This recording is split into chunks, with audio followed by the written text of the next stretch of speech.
जय हिंद विद्यार्थियों। हमने पिछले वीडियो में काले मेघा पानी दे पाठ के आपकी पाठ्य पुस्तक के प्रश्नों के उत्तर समझे थे। आज हम काले मेघा पानी दे धर्मवीर भारती द्वारा लिखित पाठ के कुछ अतिरिक्त जो परीक्षा उपयोगी प्रश्न हैं वो पढ़ेंगे और कुछ जीवन मूल्यों पर आधारित प्रश्न पढ़ेंगे। तो प्रश्न देखते हैं कि रिश्तों में हमारी भावना शक्ति का बट जाना, विश्वासों के जंगल में सत्य की राह खोजती हमारी बुद्धि की शक्ति को कमज़ोर करता है। पाठ में जीजी के प्रति लेखक की भावना के सदैव संदर्भ में इस कथन के औचित्य की समीक्षा कीजिए। पाठ में क्वेश्चन समझिए। पहले हम प्रश्न को अच्छी तरह समझेंगे। थोड़ा लंबा प्रश्न है पर घबराना नहीं है। वास्तव में ये भी पाठ से ही दिया हुआ प्रश्न है। तो ये प्रश्न यद्यपि परीक्षाओं में कम पूछा गया है, लेकिन फिर भी इस प्रश्न को आपको समझना है।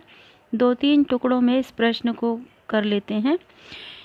कथन ये कह रहा है कि रिश्तों में हमारी भावना शक्ति का बट जाना, विश्वास के जंगल में सत्य की राह खोजती हमारी बुद्धि की शक्ति को कमज़ोर करती है। कहने का मतलब यह है कि जब हम रिश्तों की भावना में खो जाते हैं तो हमारी जो बुद्धि है, बुद्धि का काम है सत्य की खोज करना, तर्क करना। तो हमारी जो बुद्धि है कमज़ोर पड़ने लगती है। मतलब जैसे जैसे हमारे ऊपर रिश्तों की भावना हावी होती है वैसे ही वैसे हमारी बुद्धि की तर्क शक्ति कमज़ोर पड़ने लगती है।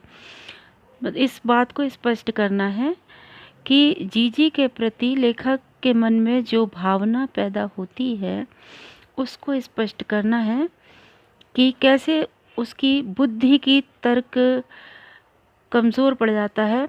जैसा कि अपन ने देखा कि लेखक बहुत ही तर्कशील है और वैज्ञानिक बुद्धि वाला है, लेकिन जीजी जब अपने तर्क देती हैं इंदर सेना के ऊपर पानी फेंकने के पक्ष में 2 तर्क देती हैं। तो एक तो किसान के द्वारा गेहूं खेत में बो करके अधिक अनाज पैदा करने का, और दूसरा ये कहती है कि जब हम दूसरों को देंगे तभी हमें मिलेगा। ये जो जीजी के तर्क हैं ये बहुत अधिक वैज्ञानिक तर्क नहीं हैं, फिर भी लेखक इन तर्कों से काफ़ी प्रभावित होता है और अपने आप को परास्त अनुभव करता है। अच्छा, इसके पीछे कारण क्या है कि लेखक की जो जीजी के प्रति भावना है वो बहुत गहराई से जुड़ी हुई है और यही भावना उसको भावुक कर देती है जीजी के तर्कों के प्रति, जिसके कारण उसकी अपनी बुद्धि और उसके तर्क उसे परास्त कर देते हैं। तो इन्हीं सब बातों को अच्छी तरह से अपने उत्तर में लिखना है। तो अपन उत्तर देखते हैं कि यह कथन पूर्णतः सत्य है। रिश्तों में हमारी भावना शक्ति बढ़ जाती है, ऐसे में विश्वासों के जंगल में सत्य की राह खोजती हमारी बुद्धि की शक्ति कमज़ोर हो जाती है। इस पाठ में जीजी लेखक को बेपनाह स्नेह करती हैं। वे अनेक तरह की धार्मिक क्रियाएं, पूजा, अनुष्ठान सब कुछ लेखक से करवाती थीं, जिन्हें लेखक अंधविश्वास मानता था। यद्यपि लेखक इंदर सेना पर पानी फेंकने से मना कर देता है, पर जब जीजी अपने तर्क देती हैं तो लेखक उन तर्कों को काट नहीं पाता, क्योंकि उन तर्कों के पीछे भावनात्मक लगाव था। भावना में जीवन के अनेक सत्य छिप जाते हैं। भावना में तर्क का स्थान नहीं होता, वहाँ विश्वास ही प्रमुख होता है। विश्वास खंडित होने पर रिश्ते समाप्त हो जाते हैं तथा समाज का ढांचा बिखर जाता है। इसीलिए लेखक तर्कशील होते हुए भी जीजी के तर्कों से परास्त हो जाता है। इसके बाद हम इस पाठ के दिए गए प्रश्नों के अतिरिक्त कुछ अन्य महत्वपूर्ण प्रश्न जो इस पाठ से पूछे जा सकते हैं उन पर हम विचार करते हैं। प्रश्न नंबर 8 है, काले मेघा पानी दे प्रश्न नंबर 7 इंदर सेना काले मेघा पानी दे संस्मरण के लेखक ने लोक प्रचलित विश्वासों को अंधविश्वास कहकर उनके निराकरण पर बल दिया है। इस कथन की विवेचना कीजिए। विवेचना करना मतलब इसके समर्थन में आपको तर्क देना है। बहुत महत्वपूर्ण प्रश्न है। पहले शुरू में लेखक जो है वो इंदर सेना पर पानी फेंकने का विरोध करता है, क्योंकि ऐसी लोक प्रचलित मान्यताओं में उसको वो वैज्ञानिक या तर्क युक्त नहीं मानता है, इसलिए उसका विरोध करता है। इस तरह से इस लोक प्रचलित मान्यता को अंधविश्वास कहकर इससे बचने का जो प्रयास बताया है पाठ में, इस कथन की विवेचना करना मतलब इस कथन के समर्थन में तर्क देना है। उत्तर देखते हैं कि लेखक ने इस संस्मरण में लोक प्रचलित विश्वासों को अंधविश्वास कहा है। पाठ में इंदर सेना के कार्य को वह पाखंड मानता है। आम व्यक्ति इंदर सेना के कार्य को अपने अपने तर्कों से सही मानता है, परंतु लेखक इन्हें गलत बताता है। इंदर सेना पर पानी फेंकना पानी की क्षति है, जबकि गर्मी के मौसम में पानी की भारी कमी होती है। ऐसे ही अंधविश्वासों के कारण देश का बौद्धिक विकास अवरुद्ध होता है। एक बार इन्हीं अंधविश्वासों की वजह से देश को गुलामी का दंश भी झेलना पड़ा था। तो ये इसका उत्तर है। अगला प्रश्न देखते हैं। काले मेघा पानी दे पाठ की इंदर सेना युवाओं को रचनात्मक कार्य करने की प्रेरणा दे सकती है। तर्क सहित उत्तर दीजिए। वास्तव में इस पूरे पाठ में काले मेघा पानी दे के इस पाठ में एक तरफ तर्क और विज्ञान है, दूसरी तरफ लोक प्रचलित मान्यता और आस्था और विश्वास है। इन दोनों के द्वंद्व को दिखाया गया है। यद्यपि लेखक जो है आरंभ में इंदर सेना के द्वारा वर्षा कराने की जो प्रक्रिया और जो तरीका अपनाया जाता है उससे वह सहमत नहीं है, उसका विरोध करता है, लेकिन फिर भी अंततः इंदर सेना को जो समूह बना करके एक समस्या का सामना करने के लिए जो कार्य करती है उसमें कहीं ना कहीं एक रचनात्मकता दिखाई देती है। आपको उस रचनात्मकता को पकड़ना है और ये उत्तर में बताना है कि क्या वर्तमान समाज की जो समस्याएं हैं, इन समस्याओं से जूझने के लिए क्या आज के युवा भी इस तरह का कोई संगठन बना करके कोई रचनात्मक कार्य करने की प्रेरणा दे सकते हैं। ये आपको तर्क सहित उत्तर देना है, मतलब आपको इसका समर्थन करना है कि क्या युवा इकट्ठा हो करके कोई रचनात्मक कार्य कर सकते हैं जिससे समाज को एक आशा की किरण दिखाई दे। तो आपको इस बात को लिखना है और इसका समर्थन करना है। तो उत्तर है कि इंदर सेना आज के युवाओं को रचनात्मक कार्य करने की प्रेरणा दे सकती है। इंदर सेना सामूहिक प्रयास से इंद्र देवता को प्रसन्न करके वर्षा कराने के लिए कोशिश करती है। यदि युवा वर्ग के लोग समाज की बुराइयों कमियों के खिलाफ सामूहिक प्रयास करें तो देश का स्वरूप अलग ही होगा।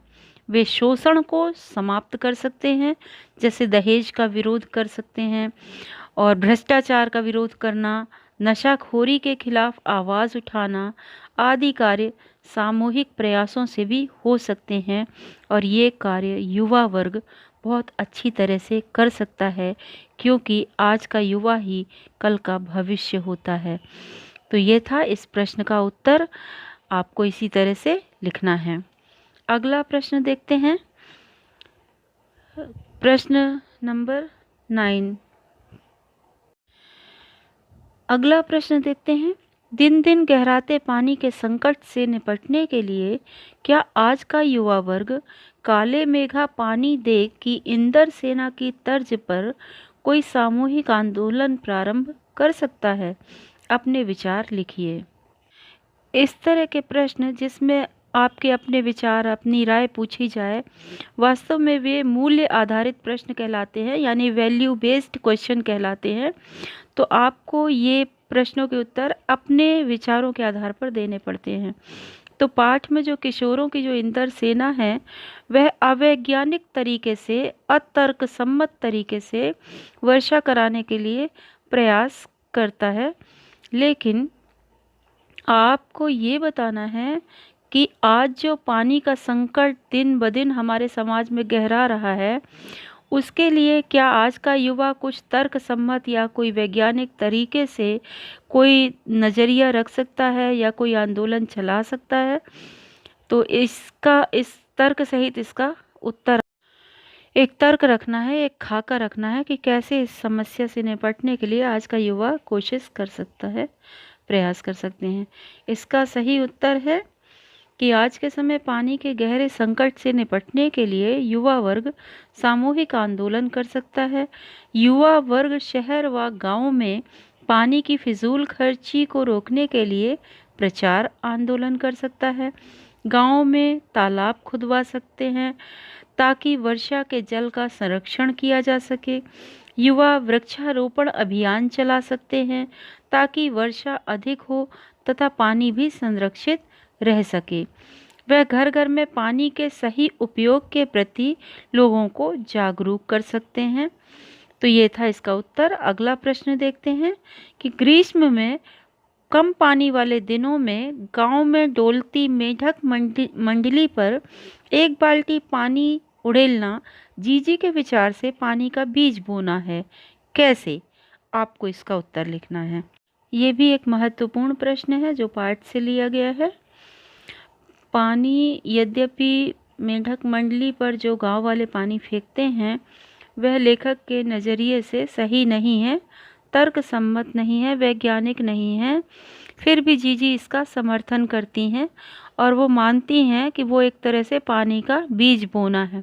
इसके पक्ष में वो क्या तर्क देती हैं, आपको उनके तर्कों को स्पष्ट करना है।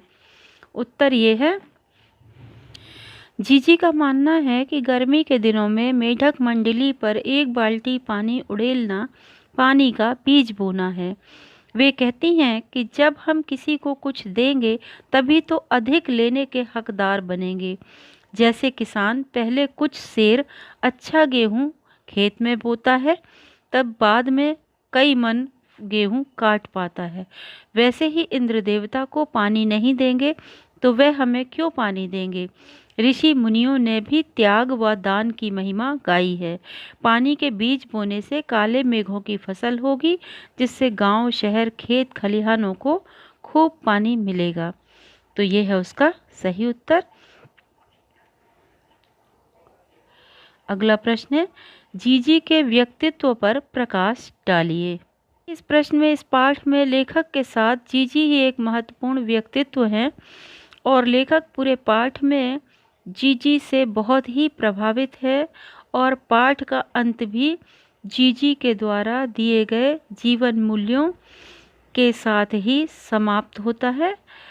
तो जीजी का व्यक्तित्व बहुत ही महत्वपूर्ण है। इस पाठ में इस तरह का प्रश्न पूछा जा सकता है। तो उनके व्यक्तित्व की आपको कम से कम 2-3 विशेषताएं लिखनी है। आप पॉइंट वाइज भी इसका उत्तर साइड हेडिंग डाल के लिख सकते हैं। तो इसका उत्तर देखिए कि लेखक ने जीजी के व्यक्तित्व की निम्नलिखित विशेषताएं बताई हैं। पहला, स्नेहशील, और उसके आगे आप लिखिए कि जीजी लेखक को अपने बच्चों से भी अधिक प्यार करती थी। वे सारे अनुष्ठान कर्मकांड लेखक से करवाती थीं ताकि उससे पुण्य मिले। दूसरा, आप साइड हेडिंग डालिए, आस्थावती। जीजी आस्थावती नारी थी। वे परंपराओं, विधियों, अनुष्ठानों में विश्वास रखती थीं तथा श्रद्धा के साथ उन्हें पूरा करती थीं। तीसरी उनकी विशेषता है व्यक्तित्व की, तर्कशीला। जीजी अपनी बात के समर्थन में तर्क देती थी। उनके तर्कों के सामने आम व्यक्ति पस्त हो जाता था। इंदर सेना पर पानी फेंकने के पक्ष में जो तर्क वे देती हैं उनका कोई सानी नहीं है। सानी मतलब कोई तोड़ नहीं है। लेखक भी उनके समक्ष स्वयं को कमज़ोर मानता है और उनके तर्कों से प्रभावित हो जाता है। तो ये था इसका उत्तर। इस तरह आप पॉइंट वाइज उत्तर लिख सकते हैं। अगला प्रश्न है, गगरी फूटी बैल पियासा का भाव या प्रतीकार्थ देश के संदर्भ में समझाइए।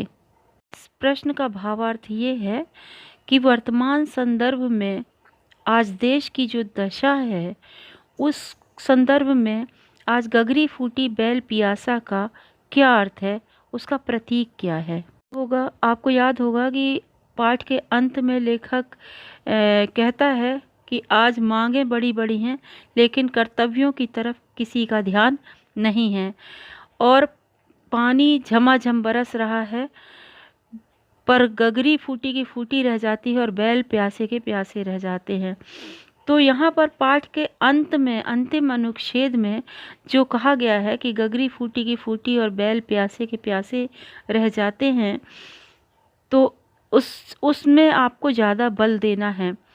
तो इसका उत्तर देखिए, गगरी फूटी बैल प्यासा एक और जहाँ सूखे की ओर बढ़ते समाज का सजीव एवं मार्मिक चित्रण प्रस्तुत करता है, वहीं यह देश की वर्तमान हालत का भी चित्रण करता है। यहाँ गांव तथा आम लोगों के कल्याण के लिए भेजी गई अरबों खरबों की राशि न जाने कहाँ गुम हो जाती है। भ्रष्टाचार का दानव इस समूची राशि को निगल जाता है और आम आदमी की स्थिति वैसी की वैसी ही बनी रह जाती है, अर्थात उसकी आवश्यकता रूपी प्यास कभी नहीं बुझती है। तो ये प्रतीक है गगरी फूटी बैल प्यासा। ठीक है, उम्मीद है आपको अच्छी तरह समझ में आ रहा होगा। अगला क्वेश्चन हम देखते हैं। काले मेघा पानी दे संस्मरण विज्ञान के सत्य पर भावना की विजय का चित्र प्रस्तुत करता है, स्पष्ट कीजिए। इस प्रश्न में पाठ के पूरे निचोड़ को रखा गया है। पाठ में जैसा कि आपने देखा कि पहले तो लेखक किस तरह से मेंढक मंडली के द्वारा पानी जुटाए जाने के प्रयास को अतर्क सम्मत अवैज्ञानिक समझता है, लेकिन बाद में जब जीजी सही ढंग से या भावनात्मक तरीके से अपना तर्क रखती है तो लेखक उन तर्कों से मन ही मन प्रभावित होता है। प्रत्यक्ष रूप से भले ही उसे स्वीकार नहीं करता है, लेकिन मन ही मन उससे प्रभावित होता है और उनके द्वारा सिखाए गए जो जीवन मूल्य हैं और जीजे के द्वारा दिया गया जो संदेश है, लेखक आज के युग में भी इतने वर्ष बीत जाने के बाद भी उन्हें प्रासंगिक मानता है, इसलिए बल्कि अधिक प्रासंगिक महसूस करता है। तो इस तरह से कहीं ना कहीं लेखक जीजी के तर्कों से बहुत अधिक प्रभावित है। भले ही उनके तर्क विज्ञान सम्मत नहीं है, भले ही भावनाओं पर आधारित है, इससे कहा जा सकता है कि पाठ में भावना की जीत दिखाई गई है तर्क की बजाय। तो यही आपको दिखाना है कि तर्क के ऊपर भावना की विजय कैसे दिखाई गई है। उत्तर देखिए, काले मेघा पानी दे संस्मरण में वर्षा का न होना, सूखा पड़ना आदि के विषय में विज्ञान के अपने तर्क हैं। लेखक इन समस्याओं के विज्ञान सम्मत कारणों और समाधान से परिचित है। यही कारण है कि लोक प्रचलित विश्वास के कारण इस समस्या का जो समाधान इंदर सेना द्वारा अपनाया जाता है, लेखक उससे सहमत नहीं है। इसके बावजूद जीजी जब लोक प्रचलित विश्वास के पक्ष में अपने भावनात्मक विचारों को रखती हैं तो लेखक उसके आगे नतमस्तक हो जाता है और इस प्रकार इस पाठ में सत्य पर लोक प्रचलित विश्वास और सहज प्रेम की जीत होती है। अगला प्रश्न देखते हैं। धर्मवीर भारती मेढक मंडली पर पानी डालना क्यों व्यर्थ मानते हैं? तो इस पाठ में पहले ये स्पष्ट किया गया है कि धर्मवीर भारती जो है वो वैज्ञानिक सोच के थे, वे आर्य समाज से जुड़े हुए थे और आर्य समाज ऐसे कार्यों को अंधविश्वास मानता है और लेखक भी ऐसे विश्वासों को अंधविश्वास मानता है और समाज से इस तरह के अंधविश्वासों को जड़ से उखाड़ फेंकना चाहता है। इसलिए वो मेढक मंडली पर पानी डालने को व्यर्थ मानता है। इसके पीछे उसके अपने तर्क हैं और आप उन तर्कों को प्रभावशाली ढंग से अपने आंसर में ऐड करना है। देखिए तर्क क्या है। लेखक धर्मवीर भारती मेढक मंडली पर पानी डालना इसलिए व्यर्थ मानते हैं क्योंकि चारों ओर पानी की घोर कमी थी। लोग पीने के लिए बड़ी कठिनाई से बाल्टी भर पानी इकट्ठा करके रखे हुए थे, जिससे वे इस मेढक मंडली पर फेंककर पानी की घोर बर्बादी करते हैं। इससे देश की क्षति होती है।